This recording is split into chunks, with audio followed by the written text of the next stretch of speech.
In 1965, Martin Seligman and his colleagues were doing research on classical conditioning, or the process by which an animal or human associates one thing with another. In the case of Seligman's experiment, he would ring a bell and then give a light shock to a dog.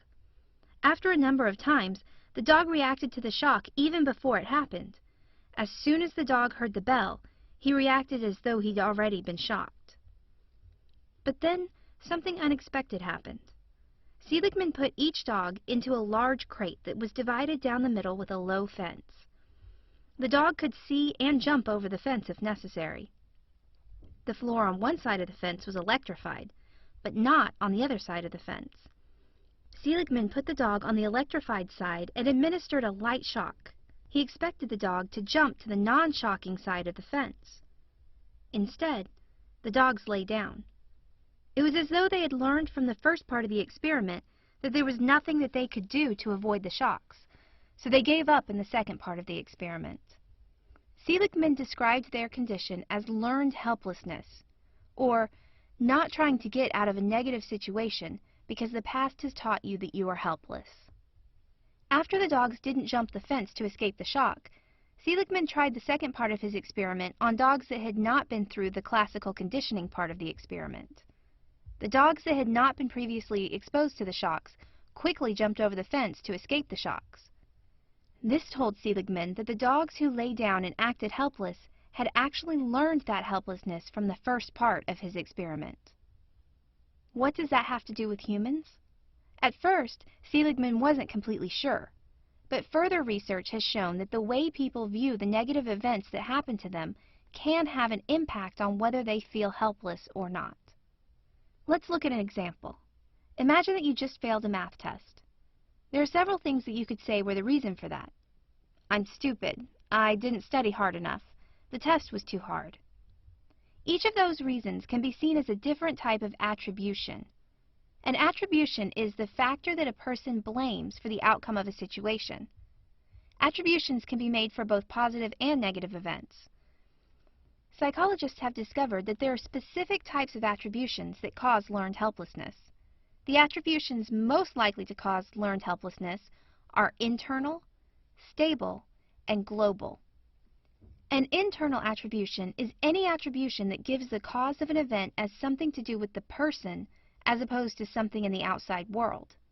For example, if you believe you failed a test because you're stupid, that's an internal attribution. Compare that to believing that the test was hard. That's an external attribution. You're blaming the test, which is outside of your control. A stable attribution is one that doesn't change over time or across situations. For example, believing that you failed because you're stupid is a stable attribution. The fact that you're stupid won't change depending on the situation. Compare that to believing that you failed because you didn't study enough. That's not a stable attribution, because next time you can change that and study more. Finally, a global attribution is the belief that the factors affecting the outcome applies to a large number of situations, not just one of them. For example, believing you failed a test because you're stupid is a global attribution because it is true in that class and in many others. However, if you believe that you failed the test because you're bad at that particular subject, it is specific. Just because you failed the math test doesn't mean that you'd fail an English test. As we said before, learned helplessness is most likely to be caused by attributions that are internal, stable, and global.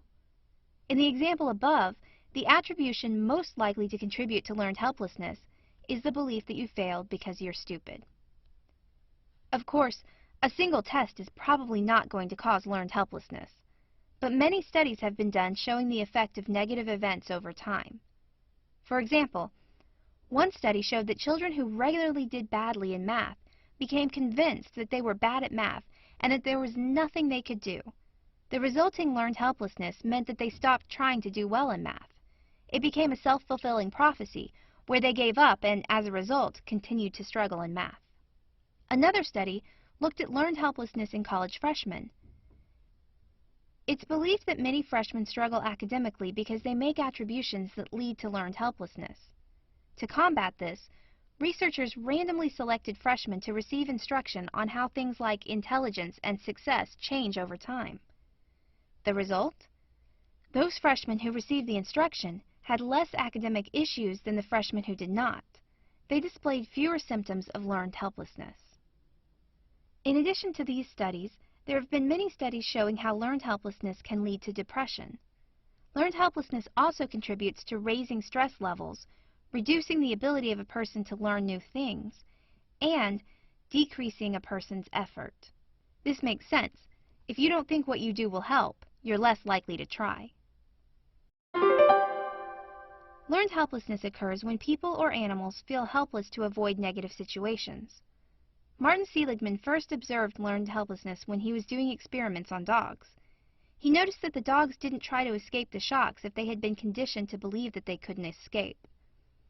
Other psychologists have shown that learned helplessness is most likely to occur if a person makes global, stable, and internal attributions to negative events. Learned helplessness has many effects. It can cause depression and high stress, and can decrease effort and the ability to learn new things.